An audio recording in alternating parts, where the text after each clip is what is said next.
It's an old story. Adam Levine never misses a chance to make fun of Blake Shelton. After making a comeback as a coach in Season 27, The Voice Battle of Champions coach now sits in the crimson chair of the country legend. Levine returned to The Voice after a 6-year break, and frequently makes jokes about his well-known rivalry with the God's Country singer, while Shelton exited the show after 23 seasons in 2023. It is therefore not surprising that Shelton's appearance on The Jennifer Hudson Show in February 2025 brought up the subject. The 47-year-old rock star took advantage of the opportunity to poke fun at his real-life friend when Jennifer Hudson, who has returned to The Voice Season 29 as an alumni coach for Team Kelly, asked Levine how it felt to be sitting where he is. Levine deadpanned, "It doesn't smell great," before delving even deeper into the Shelton taunting for which he has a long history. "It has a strange fragrance. You know, weathered, worn out. He's a tall drink of water. The seat is a bit more sunken in." Joking aside, Levine emphasized how much he enjoys his position of authority on The Voice these days. "It feels good," he said to Hudson. "I'm a end seat type of guy, so it's okay that I'm at the end. I have it take the aisle seat on a plane. I drink a lot of water and urinate a lot. Did I say that aloud?" Levine's other coaches, Kelly Clarkson and John Legend, took sure to point out that the Maroon 5 frontman is seated in Shelton's red chair on the very first episode of The Voice Battle of Champions. They also joked that Levine has picked up some of the country star's lying habits. When 16-year-old Liv Schera told the coaches that she was from St. Louis during the blind auditions, both Clarkson and Levine turned their seats for her. Levine quickly said, "Me too." Naturally, Levine was lying because he was raised in Los Angeles, and Clarkson confronted him right away, asking, "Do you want a liar for a coach?" Legend added, "He's in Blake's old chair," in response to Clarkson's question. "It rubs off." Adam Levine leaned back in his chair and drummed his fingers lightly against the armrest. Before he even opened his mouth, a well-known grin appeared on his face.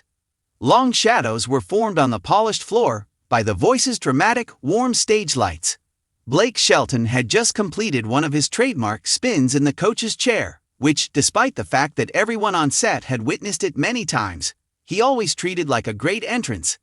Adam gave a hesitant, perplexed shake of his head. "Every time that chair turns around, I expect something different," he said, pausing just long enough to indicate trouble. "Something fresh, something unexpected." Sensing where this was going, Blake arched an eyebrow. "Oh yes? What precisely are you anticipating, my friend?"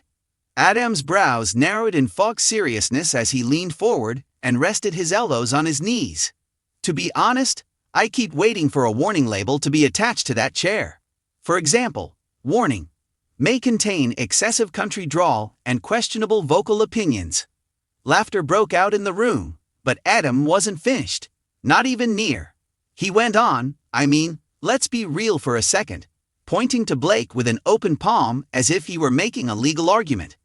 "That guy," he said slowly, allowing the words to linger, "has somehow convinced America that he is the ultimate authority on singing." Blake clutched his chest and gave a loud, dramatic cry. "Pardon me? That guy? You're discussing me as though I'm just some random guy you met on the street." Adam nodded, undisturbed at all. "Exactly. That's why it's so amazing. You've transformed that guy's energy into a successful career."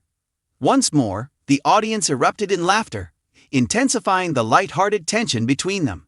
Despite himself, a smile tugged at the edges of Blake's mouth as he shook his head. Blake lashed back, "You're just jealous. I'm envious that I can connect with people without all those flashy runs and high notes. I simply open my mouth, and magic happens instantly." Adam cocked his head, feigning serious thought. "Magic, eh? That's one way to describe it.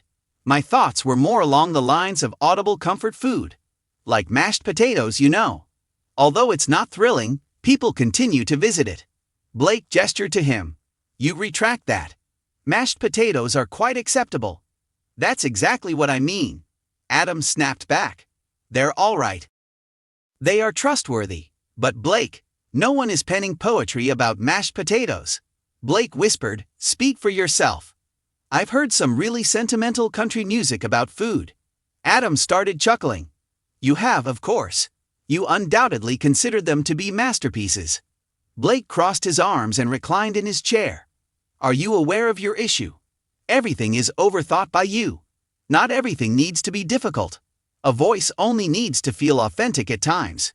Adam gave a hesitant nod, seemingly conceding a point. I concur. Genuineness is crucial. However, authenticity and, let's say, pleasantly predictable are not the same thing. Blake grinned. Additionally, there is a distinction between being diverse and being simply perplexing. I'm not even sure what genre you're trying to sing half the time. As the back and forth heated up in a positive way, the audience responded with a mixture of gasps and laughs. Adam dramatically covered his heart with a hand. Whoa, that is painful. From the man who seems to be narrating a pickup truck advertisement all the time. Blake was unable to stop it. He shook his head and laughed. At least people get what I'm saying. When you begin to sing, it becomes like a riddle. Is he depressed? Is he content? Does this pop? Is this a rock? Nobody is aware. Adam immediately retorted, that's called artistry. Blake responded as quickly, that's called confusion. Adam leaned back once again, obviously having fun. Look, all I'm saying is that I don't think, wow, there's a vocal powerhouse, when that chair turns around and I see you sitting there. There's that guy who somehow made a career out of sounding like your neighbor at a barbecue, I ponder. Blake held up both hands in a fake surrender. And what's the issue with that? People adore that neighbor. Adam smiled. They do. He has interesting tales to share. Perhaps even a good potato salad. However, no one is requesting that he lead a global tour. Blake laughed. You'd be shocked. The banter changed to something cozier and more comfortable for a brief while. It wasn't just two performers making fun of one another. It was years of comedic friendship, rivalry, and respect for one another. Blake leaned forward a little. You know, even though you talk a lot, you still press that button quite quickly when I turn around for someone. Adam gave a casual shrug. What am I able to say? Sometimes even that guy gets it right. Blake chuckled once more loudly this time. Every now and then. I can show it with my track record, buddy. Adam dismissively waved a hand. Yes, indeed.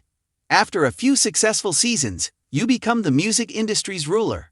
Blake grinned, a bit more sincere now. Not the monarch. Just someone who understands how a good voice makes people feel. Adam hesitated, then gave a slow nod. I'll give it to you. You do connect with people in a certain way. Even if I'm not sure how you manage that voice. Blake grinned. You refer to this voice? He made a deep, country-style note, sound almost comical by exaggerating it. The crowd erupted in laughter. Adam gave a sharp wince. Yes, that voice. The one that seems to have been marinated in sadness and barbecue sauce. Blake laughed and gestured to him. That will be worn on a t-shirt. Adam said, I'd buy one. Blake shook his head, saying, just to remember this moment. You know what's amusing? We both understand the purpose of this program, even though you spend all this time making fun of me. Adam gave a nod. Yes, locating outstanding voices. Blake cocked his head. Exactly. Additionally, those voices don't always sound like you, or me, or anyone we anticipate. Adam gave a small smile. It's true. Blake chuckled. And sometimes they sound like, well, not you either. That's fair enough. There was a little gap, the kind that only occurs when two people realize, without even realizing it, that they've moved from joking to something a bit more serious. Then, of course, Adam broke it. He leaned in once again and whispered, but seriously, we need to talk about that chair of yours. Blake let out a moan. Oh no. Here we go once more.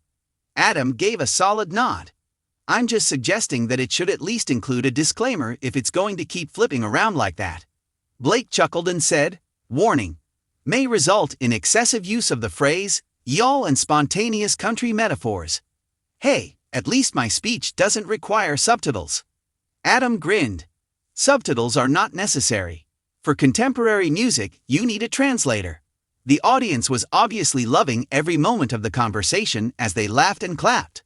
Blake shook his head and leaned back.